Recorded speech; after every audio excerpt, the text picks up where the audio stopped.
Hola, soy Vane Preli de la sección La Preli del Café Diario y hoy te traigo la nueva película de Diego Peretti, Ecos de un crimen, que ya la podés ir a ver en los cines. Quédate y mirá la conferencia de prensa. Un rodaje por ninguna condición más que la climática bastante tortuoso, con esa lluvia permanente, con ese barro, y con ese encierro, y con esa angustia, pero tengo entendido que no es tan así el asunto de rodaje, que de hecho el clima fue otro por completo. Entonces quería preguntarle un poco, obviamente arrancando por Cristian y quien quiera sumar una anécdota, sobre la naturaleza del rodaje de esta película. Bueno, eh, antes que nada, parecía cuando yo leí el guión, calculo que le pasó lo mismo a Julieta, a Diego y a Carla, y a Diego Cremonesi, cuando leí el guión dije, esta película es hermosa, pero esto es un quilombo, hablando mal y pronto. Porque toda la película era con luz de velas, o gran parte, porque hay un corte de luz, hay un apagón, y después lo que hay es lluvia permanente, hay una tormenta permanente. Y el gran quilombo también era filmarla en la época del año que íbamos a filmar, que fue invierno. Entonces, y encima en el medio de la pandemia, hoy es muy complejo y era muy complejo técnicamente porque la lluvia en sí se genera y con camiones hidrantes. Incluso la casa donde se rodó hubo que prácticamente hacer un set arriba de la casa y cubrirla toda con una estructura para poder filmar de día las escenas de noche y tener caños y cañerías, en fin, todo un lío.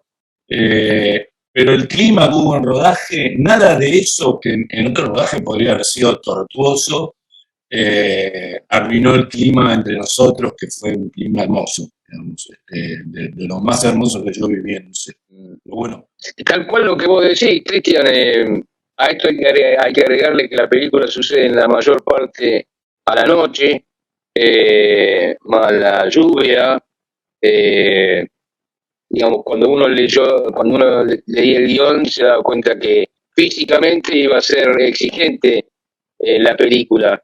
Eh, pero creo, como vos bien decís, tanto los actores que estuvimos, como la producción, vos como director, hicieron que la película sea igual de entretenida filmarla que el producto final. Y sobre todo que cumple la función que tienen este tipo de películas, que es que el espectador que en ningún momento el espectador se pueda entretener con algo que no sea la historia que se está contando.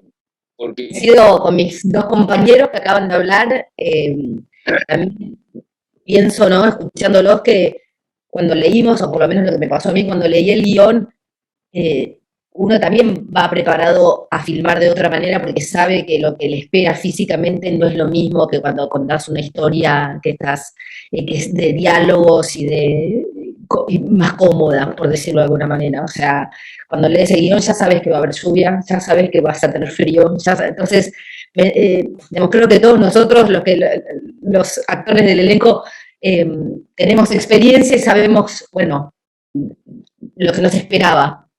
Y por supuesto que hubo frío y es más incómodo filmar mojado que seco, es más incómodo filmar afuera que adentro, pero ahí coincido con el final de ellos digamos, la verdad es que el set fue de un gran lujo para todos nosotros, cómo se filmó, con el clima que había, el equipo técnico que siempre es el más sufrido porque son los que más horas están y muchos bajo la lluvia mucho tiempo.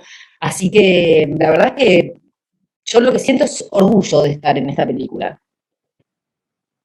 Cristian, te pregunto algo que es una película, bueno, Ecos de un crimen, pero también pareciera Ecos de una cinefilia, ¿no? Uno siente sonidos de suspenso clásico de Hollywood, de la banda de sonido, uno no puede dejar de pensar a veces en Jack Torrance cuando ve a alguien volverse loco en un lugar encerrado. Entonces te pregunto de tu lado del creador, ¿cuáles fueron las influencias de la película? ¿De dónde nace el ADN, si querés, cinéfilo, pero llevarlo donde quieras de la película? para mí el cine es tradición, pero también es reinvención esa tradición.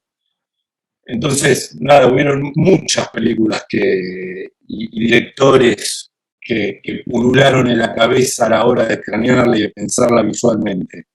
Por supuesto que Kubrick, por favor, digo, no me quiero comparar con él, pero digo, Kubrick, Hitchcock, hoy hablábamos con Diego de Palma, hasta Carpenter, hasta tiene momentos carpenterianos la película. Es decir, siempre estuvieron sobrevolando, e incluso directores y películas que por ahí no tienen tanto que ver con el género, pero de lo que uno se nutre, digo.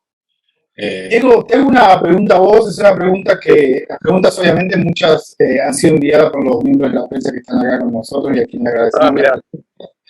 Pero hay una que tiene que ver con tu profesión de psicólogo y cómo se mezcla un personaje, o sea, cómo generas un personaje así a partir de quizás un conocimiento que tenés que otro actor no tiene, si te sirve esa herramienta o no, cómo generas un personaje así. No, esa herramienta me sirve, pero no a nivel técnico. A nivel técnico en la actuación y de lo que sé como actor y el estudio del guión, fundamentalmente, que es un guión bastante intrincado que hay que entenderlo para poder contarlo y que sea claro a quien lo vea. Pero en realidad los laberintos de la cabeza, los laberintos de la mente, a veces narrarlos, esto es un logro importantísimo de la película, como en Psicosis, como en otras películas donde la historia se mete en los vericuetos de una mente enferma y perversa. Es muy difícil siempre, y aquí se logra con técnica cinematográfica. Ahora, ¿qué me sirve a mí mi pasado como psiquiatra, no como psicólogo? Es un poco peor psiquiatra. ¿En qué me ayuda? En la fe de haber visto personas alteradas en extremo de los nervios y hasta dónde puede llegar una mente que se transforma en irracional o en inconsciente o en polimorfa, digamos. Esa fe de saber que esto es verosímil, es real, ocurre, lo vi, me ayuda para tomar impulso y mandarme expresivamente. Pero a nivel técnico, no es que fui a un libro y me fijé una patología específica para poder interpretar a este personaje. Volví a Carla y Julieta. ¿Qué aspecto puntual creen que los atrapó a cada uno de ustedes en particular de esta historia, de ser parte de este relato tan grande?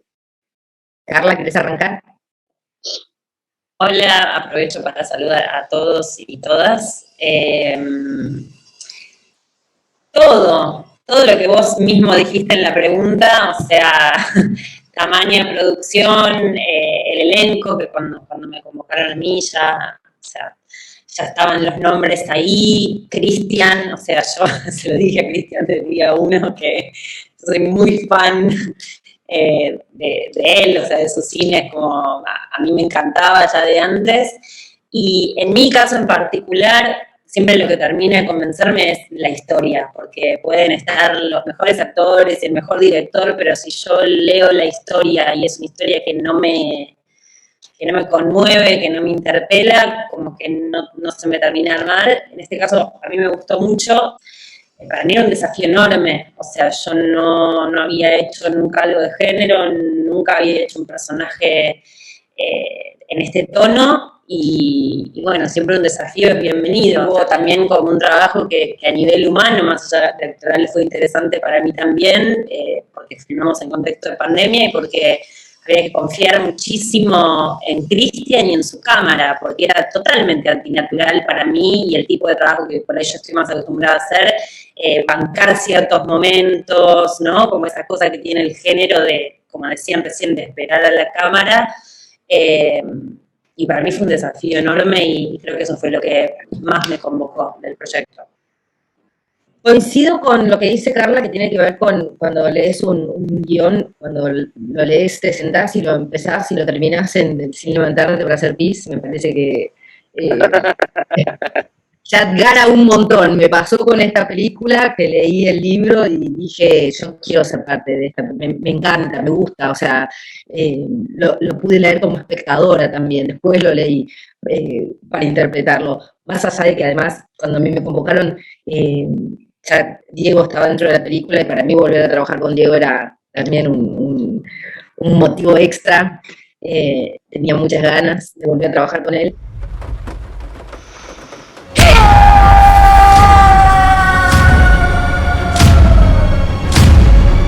No hay escape, si nos quedamos acá, algo malo va a pasar. Siempre tuviste suerte, pero hoy se te acabó. ¡Entren en la casa ya!